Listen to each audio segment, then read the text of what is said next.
Yo, what's up, guys? Today I'm going to be giving my predictions for UFC Fight Night, Emmett versus Murphy. Let's get right into it. So, starting down here at the beginning of the main card, I haven't really heard of either of these guys, but I've seen some memes about Torres Finney. He's a jack, supposedly, middleweight. He's a Dana White Contender Series contract winner. I guess I'll go with him. Don't know much about either of these guys. Let's get up here. I've heard of this guy before, but I've never seen him fight. I've seen Gerald Mearshart fight Hamzat as well as RDR. He got submitted by RDR, got knocked out by Hamzat. Not the best, although he does have a lot of submissions.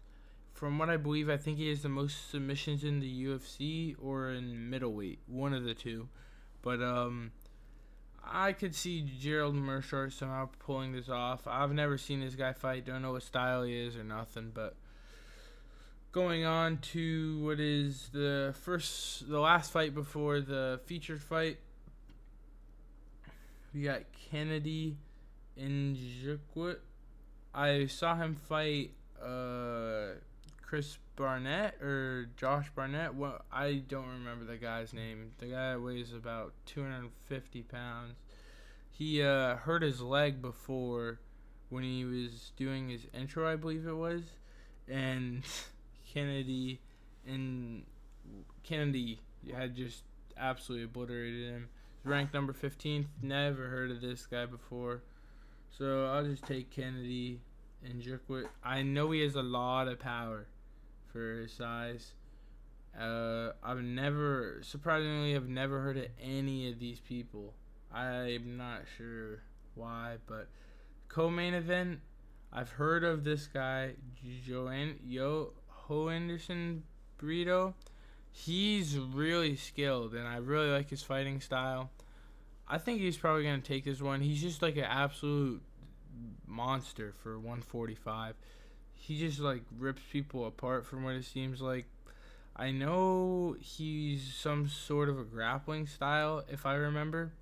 But other than that, I don't remember much about his fighting style. And on to the main event already. This card is not the best. I'm not really too excited for it, although for the main event, it should be pretty exciting. Josh Emmett. Well, we know he has a lot of power.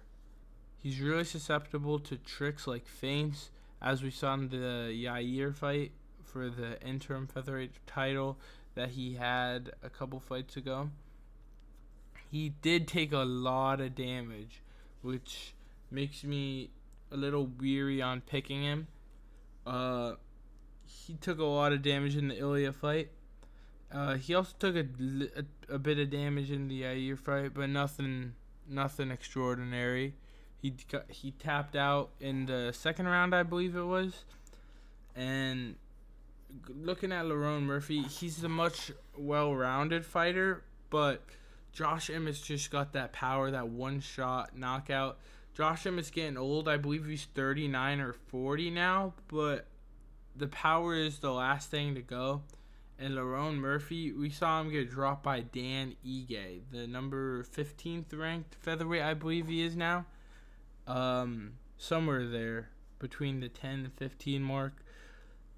I think Lerone Murphy's probably going to get finished maybe in the first, second, possibly third round before Josh Emmett really gasses fully.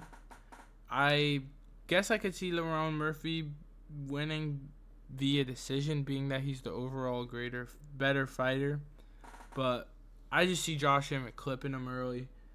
I don't think this fight is really going to surprise anyone too much. Although Josh Emmett is the underdog, Josh Emmett being the underdog, if I were to bet on anyone, it'd probably be Josh Emmett because, I mean, we know how much power he has. But we haven't seen him fight too recently. I know he fought Bryce Mitchell and got that nasty knockout over him.